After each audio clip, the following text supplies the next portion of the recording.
साहिवाल से खबर शामिल करें कि साहिवाल टीचिंग अस्पताल में डॉक्टर ड्यूटी में गफलत बरतते रहे, मरीज इमरजेंसी में तड़पते रहे। डॉक्टर्स ड्यूटी करने के बजाय लूडो खेलने में मसरूफ, मरीज परेशान। लूडो खेलने की वीडियो 5 न्यूज़ को मौसूल हो गई है।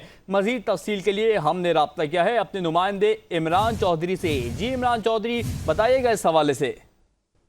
जी बिल्कुल, ये साहिवाल टीचिंग हॉस्पिटल का वाकया है। जो आर्थोपेडिक वार्ड है वहां पर मरीज आया गया था ओकाड़ा से, जिसको ओकाड़ा THQ से रेफर किया गया था। आर्थोपेडिक में नजीर मसीह नाम का मरीज था। उसके वुरसा ने जब पेशेंट को डॉक्टर की गफलत की वजह से कहा कि हमारे मरीज को चेक करें, उसको शदीद पेन हो रही है, तो डॉक्टर जो लूडो खेलने में मसरूफ थे उन्होंने उनकी बात पर कोई मरीज को चेक ना किया, जिसकी वजह से मरीजों ने एहतजाज शुरू कर दिया और उनकी वीडियो बनाकर सोशल मीडिया पे वायरल कर दी। और साथ ही जो मरीज के वुरसा है वो एहतजाज करने लग पड़े, जिसकी वजह से शदीद अस्पताल में मुश्किलात पेश आ रही हैं। ये गफलत आए दिन यहाँ पर देखी जा रही है कि सिविल अस्पताल के जो ट्रेनिंग डॉक्टर्स हैं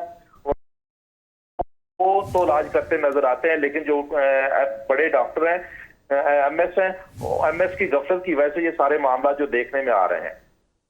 जी बहुत शुक्रिया इमरान चौधरी, आप हमें साहिवाल से अपडेट कर रहे थे।